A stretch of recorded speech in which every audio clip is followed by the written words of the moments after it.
Hello అందరికీ నమస్కారం. లక్ష్మీ ప్రభు లాక్స్ మీ లక్ష్మిని. ఈరోజు నేను మంచి రెసిపీతో వచ్చా, మిరియాల చారుతోటి. దానికి ఏమేమి కావాలో అవి చూద్దాము పదండి. ఒక స్పూన్ మిరియాలు తీసుకున్నాండి, ఇవి దంచుకుందాం మనం. ఒంటికి కూడా చాలా మంచిదండి మిరియాల చారు. గొంతు జలుబు చేస్తే గొంతు సాఫ్ చేస్తుంది. 2 రోజులకు ఒకసారి 3 రోజులకు ఒకసారి చేసుకొని తింటే చాలా ఆరోగ్యం అండి. ఒక అర స్పూన్ ధనియాలండి ఇందులో వేసేసుకోవాలి. ఇది కూడా కొంచెం మెత్తగా పౌడర్ లాగా చేసుకుంటే చారుకు మంచిగా పట్టేస్తుంది. ఒక స్పూన్ జీలకర్ర అండి, జీలకర్ర కూడా ఇందులో వేసి రోట్లో వేసి దంచుకోవాలి.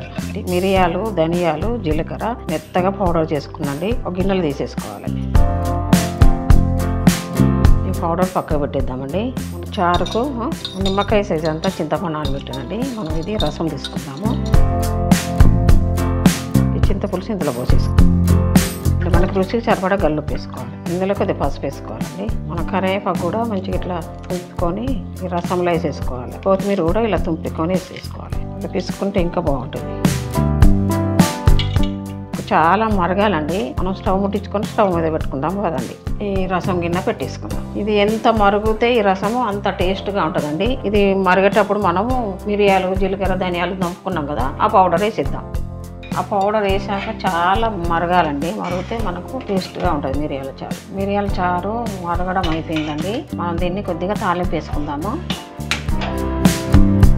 జీలకర్ర, ఆవాలు 2 కలిపి 1 స్పూన్, అలాగే 2 ఎండుమిరపకాయలు చిన్నగా తిప్పేసాను. 1 ఇంచు అల్లం ముక్క అండి సన్నగా తరిగి పెట్టాను. ఈ అల్లం ముక్కలు వేస్తే చాలా బాగుంటుందండి మిరియాల చారు. ఎల్లిపాయ కూడా అండి సన్నగా తరిగి పెట్టాను. ఇవి కూడా వేస్తే టేస్ట్ అదురుసు. అవి వేస్తేనే మంచి కమ్మటి వాసన వస్తాయి. అల్లం ముక్కలు, ఎల్లిపాయ ముక్కలు వేయాలని ఈ తాలింపు మిరియాల చారులో పోసేసుకోవాలి. చూడండి కమ్మటి వాసన వస్తుంది మిరియాల చారు. ఇంతేనండి. మనం స్టవ్ బంద్ చేసుకుందాం. మిరియాల చారు రెడీ అయిపోయిందండి. మనము టేస్ట్ చేద్దాము.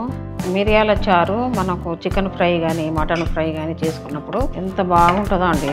ఏ ఫ్రైలు చేసినా ఆలు ఫ్రై కానీ వంకాయ ఫ్రై కానీ వేసుకొని తింటే చాలా బాగుంటుందండి. వర్షం పడుతుంది బయట, గొంతు గురుగురుగా అంటుంది జలుబు చేసి, అందుకే ఘాటుగా ఉండాలని అవన్నీ వేసానండి నేను. చాలా బాగుందండి. ఘాటుగా ఉప్పు, ఆ మిరియాల ఘాటు బాగా తెలుస్తుందండి. నచ్చిందండి వీడియో. టేస్ట్ చేసి కామెంట్ బాక్స్లో తెలపండి. వేడిగా చాలా బాగుందండి. వంకాయ, ఆలు ఇవన్నీ ఫ్రైకి సూపర్గా ఉంటుందండి మిరియాల చారు. లైక్ చేయండి, షేర్ చేయండి, మన ఛానల్ను సబ్స్క్రైబ్ చేసుకోండి. మరో మంచి వంటకాలతో మీ ముందుకు వస్తా. బాయ్.